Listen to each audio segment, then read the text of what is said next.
Someone just put a black hole in your pocket. Not a big one. Not the kind that swallows stars.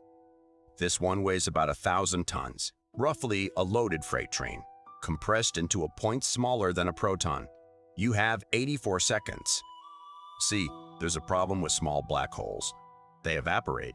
Stephen Hawking figured this out in 1974. The smaller a black hole gets, the hotter it burns, and the faster it dies. A freight train mass black hole?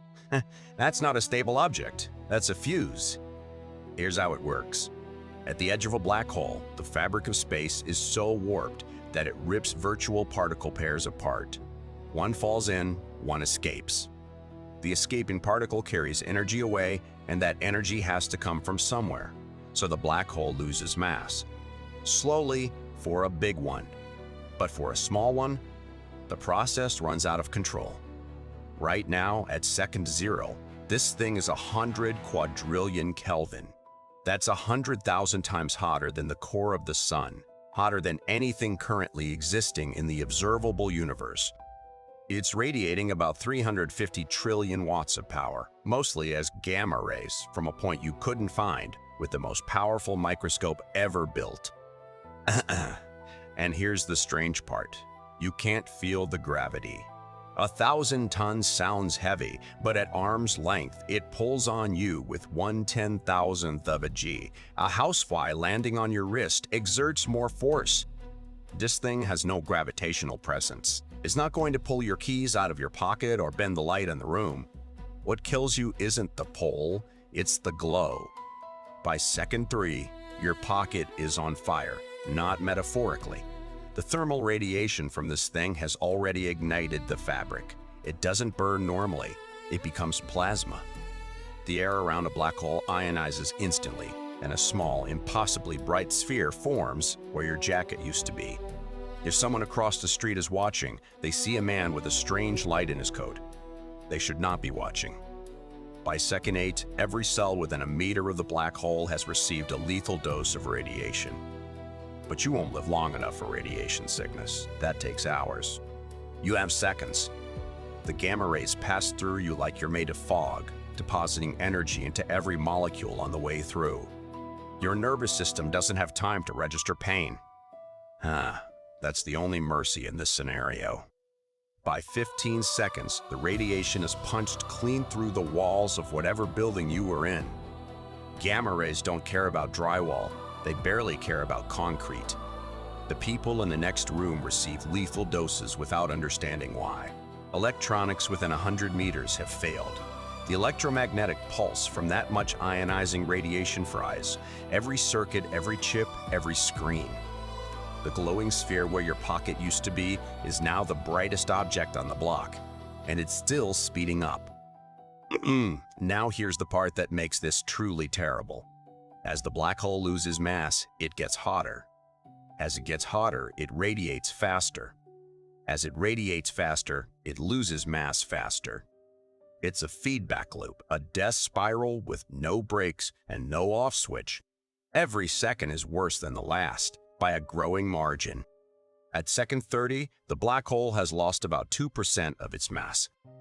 Doesn't sound like much, but the temperature has already climbed noticeably. The power output has jumped, and the rate of increase is itself increasing. Think of it like compound interest, except instead of money, it's gamma radiation, and instead of growing your savings, it's disassembling a city. By 45 seconds, this thing is outputting more energy per second than a nuclear reactor produces in a year. The building you were standing in doesn't exist anymore. It hasn't collapsed. It has been vaporized. A crater is forming where the foundation was. The ground itself, the rock beneath it, is converting to plasma under the sheer intensity of the radiation pouring out of this invisible point. From a satellite, this looks like a small nuclear detonation. Except the fireball isn't fading, it's getting brighter. Analysts are confused. Nuclear weapons peak and decay. This thing peaks and peaks again. At 60 seconds, the evacuation order is irrelevant. The radiation has reached lethal levels for several kilometers in every direction. The plume of ionized gas rising from the crater is visible from commercial aircraft. And the clock still has 24 seconds left. In the last 20 seconds, more energy is released than in the first 60 combined. That's the cruel mathematics of Hawking radiation. The finale is always the most violent movement of the piece. Everything before it was the warm-up. At second 75, half the remaining mass is gone. The black hole is a naked fireball of hard gamma rays, brighter than anything Earth has ever produced.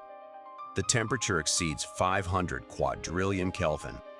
Numbers stop having intuitive meaning at this scale, but the destruction doesn't stop to wait for your intuition to catch up. In the last 4 seconds, the remaining mass converts to energy at a rate that makes thermonuclear weapons look like birthday candles. The temperature spikes past all physical reference points.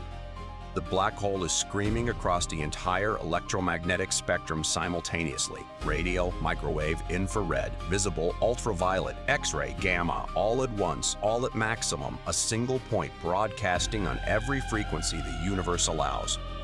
And then second 84. 9 times 10 to the 22nd joules, released, all at once.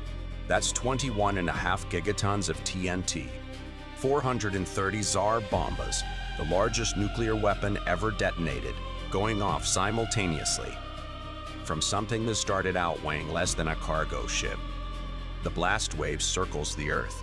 A cloud of debris rises into the stratosphere and blocks sunlight for months. Global temperatures drop. Crops fail. This isn't a city killer. This is a civilization ender. From 1,000 tons that someone slipped into your pocket.